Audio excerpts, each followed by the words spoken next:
Bilang isang OFW kabayan, dapat ninyo ito malaman, lalo na kung isa ka sa maraming OFWs na nagpapadala ng balikbayan back sa Pilipinas para makapag-ingat po kayo sa mga cargo company na ito. Ibinahagi ko ito sa inyo, hindi sa hangad na manira ng kumpanya. Ang nais ko lang ay mapaabot sa inyo ang ganitong klaseng impormasyon para sa kaligtasan ng inyong pinaghihirapan at pinagpaguran, dahil hindi lahat ay nababalita o nakikita natin sa social media. Meron kasi tayong mga kababayan ngayon ang nagpost sa kanilang social media account dahil sa tindi ng galit at sama ng loob sa cargo company na kanilang pinagkakatiwalaan. Sino ba naman kasi ang hindi magagalit dito? Mantakin nyo mga kababayan, 7 buwan bago dumating ang balikbayan box, napakatagal. Tapos pagbukas mo ay para ng ukay-ukay at puro na lang pinagpilian ang naiwan. Kaya't matinding stress ang inabot ng isa nating kababayan na OFW sa Dubai dahil ang iba pa daw doon ay bigay pa ng kanyang amo. Ayon pa dito sa post ni kabayan,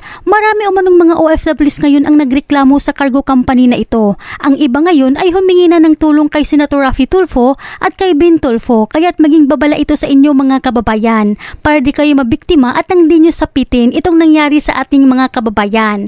Sa isang video, ipinakita nito sa publiko ang kuha ng pagbukas sa balikbayan box nitong ating kabayan.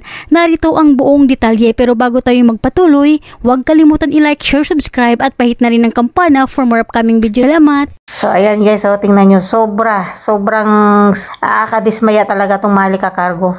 Ang dami kayang nagre-reklamo sa kanila. Sobrang galit na yung iba dahil ang tagal na i-deliver.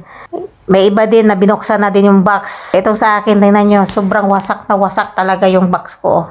Hindi naman ako ganyan mag-packing ng box ko. Talagang nakatape pa rin yung mga lahat, buong karton yan, buong box na yan, pinapacking tape ko yan. 2 packing tape na malalaki ang pinapak ko dyan sa malaki kong box.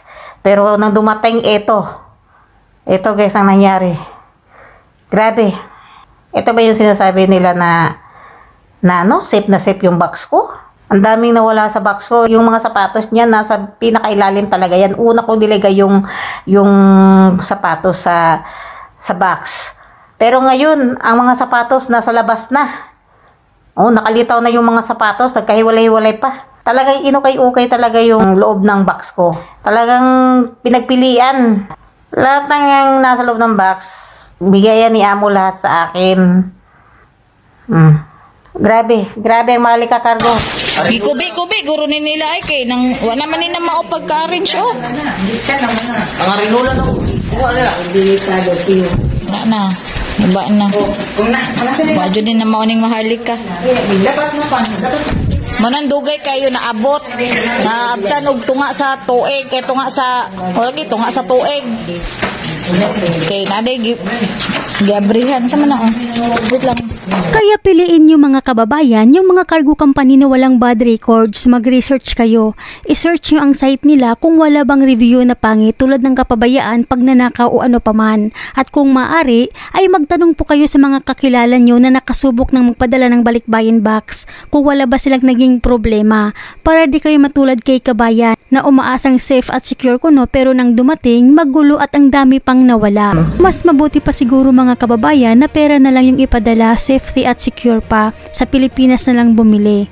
Kasi kung balikbayan box, sabihin man natin na mura ang bilihin sa ibang bansa, pero ang problema, di natin alam kung makakarating ba sa pamilya. Hanggang dito na lamang po, mag-ingat po kayo palagi kung saan man kayo ngayon.